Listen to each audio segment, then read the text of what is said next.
A ver, ¿qué pasa cuando un solo ciudadano decide enfrentarse al sistema para proteger un pedacito de la historia del rock? Bueno, esta es justamente una historia sobre eso, sobre música, memoria y una batalla increíble por el patrimonio cultural en pleno corazón de Buenos Aires. Todo arranca con un acto que, para muchos, fue como si les borraran una parte fundamental de su propia historia, la desaparición de un símbolo cultural que, de repente, encendió un debate tremendo sobre qué cosas valoramos y qué estamos dispuestos a proteger. El centro de todo esto es una sola canción, pero no cualquier canción. Hablamos de La Balsa, el tema que fue prácticamente la piedra fundacional de todo un movimiento cultural.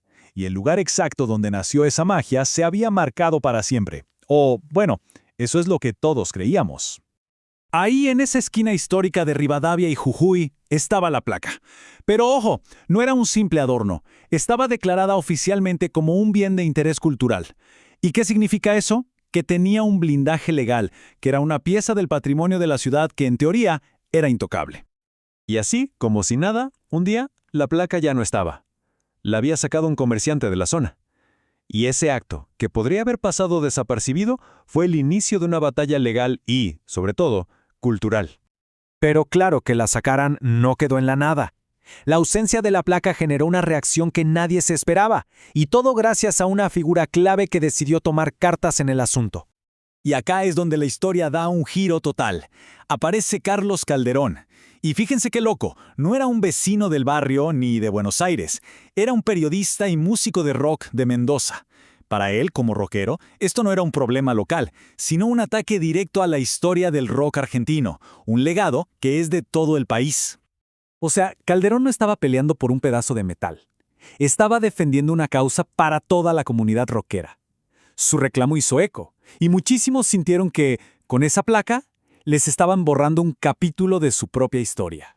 Pero bueno, ¿cómo se lucha contra esto? No es nada fácil. Calderón se tuvo que meter de cabeza en un verdadero laberinto legal y burocrático para intentar que la historia volviera a su lugar. Su primera parada fue la Defensoría del Pueblo, que es como una especie de mediador. Pero la clave, el organismo con el poder real para sancionar, era otro, la Agencia Gubernamental de Control, más conocida como la AGC.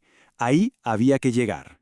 Y esto nos muestra que en estos casos hay como dos rutas posibles. Una es el sistema judicial, que puede ser, súper lento y complicado. La otra es la ruta administrativa, a través del gobierno de la ciudad, que casi siempre es el camino más directo y efectivo para conseguir que las cosas se arreglen. Entonces la pregunta del millón es, ¿cómo puede un ciudadano común forzar a la ciudad a que actúe? Por suerte, las fuentes nos describen un camino bastante claro y estratégico.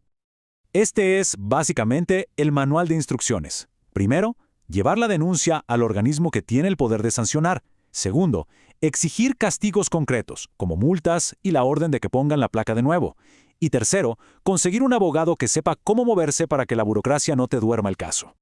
Es que legalmente el caso era muy sólido. El dueño del local había cometido infracciones clarísimas al Código de Planeamiento Urbano.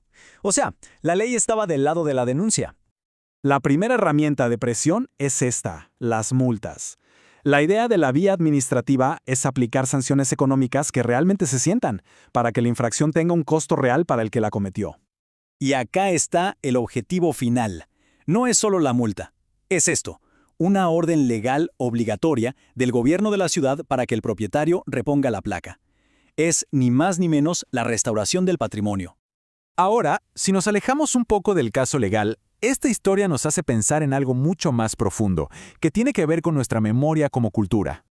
Es que la pelea por esta placa se terminó convirtiendo en el símbolo de una batalla mucho más grande, la de preservar la historia colectiva frente a la indiferencia o, a veces, a los intereses privados. Todo esto nos deja una pregunta fundamental picando, ¿no? Cuando nuestro patrimonio, el que es de todos, está amenazado, ¿quién tiene la responsabilidad de protegerlo? ¿El gobierno? ¿Las instituciones? ¿O nosotros mismos? Y la conclusión es muy potente. Las leyes y las herramientas por lo general existen, pero muchas veces se necesita la garra y la determinación de un ciudadano como Carlos Calderón para ponerlas en marcha. Su lucha demuestra que una sola voz, pero con el respaldo de toda una comunidad que siente que le están tocando su historia, puede hacer la diferencia y proteger la memoria de todos.